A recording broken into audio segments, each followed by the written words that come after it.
Truth time. When's the last time you raised your hands for a swift kick in the pants? Well, I'm the no nonsense type friend who's going to tell you when you have food in your teeth. So let's get right to it. This is your infusion of sacred and secular, calling you higher into who God created you to be, exploring how intimately faith applies to every part of your life and how you can live that faith every single day in the marketplace. I felt the tension of separation of church and state. I've been one of the few women at a table of men for decades, and I've stood my ground. Are you ready to do the same? These tools, resources, and interviews are meant to do just that. I'm Jan Touchberry, and it's time to share her faith at work.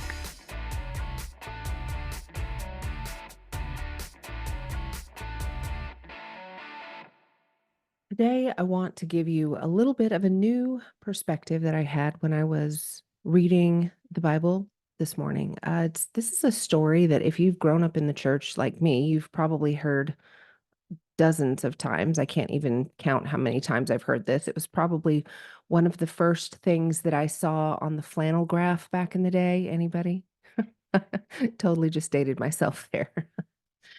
But that's one of the things I love about the Word of God is that no matter how many times that you read it, when you're sitting in the presence of the Lord, He is so faithful to pull new things out and show you new things and beautiful things.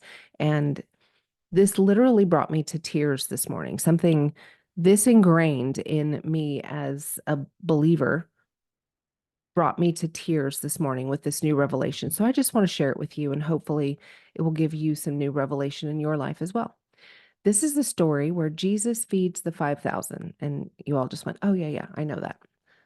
Let me read it to you, and maybe just pull some new things out of it. I'm reading out of the book of John, and this is chapter 6, verses 1 through 14. Sometime after this, Jesus crossed to the far shore of the Sea of Galilee, that is, the Sea of Tiberias. And a great crowd of people followed him because they saw the signs he had performed by healing the sick. Then Jesus went up on a mountainside and sat down with his disciples. The Jewish Passover festival was near. When Jesus looked up and saw a great crowd coming toward him, he said to Philip, "Where shall we buy bread for these people to eat?" He asked this only to test him, for he already had in mind what he was going to do. Philip answered him, "It would take more than half a year's wages to buy enough bread for each one to have one bite." Okay, y'all, side note, that's a lot of people. Another of his disciples, Andrew, Simon Peter's brother, spoke up. "Here is a boy with 5 small barley loaves and 2 small fish. But how far will they go among so many?" Another side note. Yeah. Have you ever been in a position, self included, where you are looking at this little meager thing that you have and looking at the task in front of you and going, yeah, right. The math doesn't math. Well, then Jesus. Jesus says, "Have the people sit down." There was plenty of grass in that place, and they sat down. About 5,000 men were there. I'm just going to say that doesn't include the women and the children that came with them. So, people. Jesus then took the loaves, gave thanks, and distributed to those who were seated as much as they wanted, and he did the same with the fish. When they all had had enough to eat, he said to the disciples, "Gather the pieces that are left over, let nothing be wasted." So they gathered them and filled 12 baskets with pieces of the 5 barley loaves left over by those who had eaten. So typically, I have in the past come at this story from the perspective of the people receiving food and the sheer volume, the sheer massiveness of the miracle that Jesus performed that day. He took 5 little tiny loaves, probably I'm imagining, I don't know this, I'm not a Bible scholar, but I'm imagining like 5 little barley loaves, like little dinner rolls probably, and 2 little fish that this little boy had. Maybe his mom had packed him lunch for when he went out to play that day. How the disciple knew that he had this the little boy had food, I don't know. We're not told. But somehow Andrew said, "Here, we have this, but good grief. I mean, this is enough food meant to fill this small boy's stomach, not 5,000 plus people's stomach." But Jesus saw something different. He saw the offering that the little boy was willing to make. I don't imagine that Andrew muscled the food away from the little boy. I imagine that the little boy was hungry himself, maybe overhearing the disciples talk about how are they going to feed all the people. And he said, "I have this to offer." I don't know about you, but if I was Andrew, I might have chuckled a little bit. Thank you, son, but that's not quite going to cut it. But Jesus saw the little, and he also saw the possibilities because he knew what he could do when someone put the little that they had into his hands. So, two things came out of this story for me today that I hadn't really ever thought about before. The first is what Jesus did with the food. He had to break the bread and the fish before he could multiply it. They broke it and they distributed it, and all the people were fed. And so many times I feel like that's us. We have something that we want to offer, but we have to be broken first before we can be multiplied. We have to be broken so we are dependent on the Lord, knowing that all of the good things just come from Him.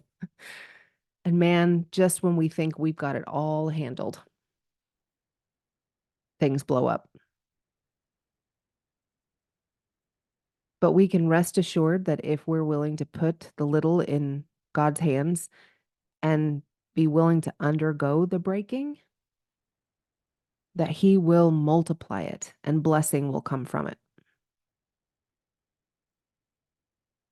Second thing that I literally was sitting at my desk crying as I was thinking about this is the perspective of the little boy. What must he have been thinking as he was watching all of this happen? He took his lunch and said, "I know it's not much, but you can have it if you can use it." And then he stood there and watched Jesus feed over 5,000 people with the tiny bit that he felt like he had to give. What must have gone through his mind when he saw how many people the Lord had blessed with his offering? And pointing the finger straight back in my face, I thought, how many things have I not even offered for the Lord to use?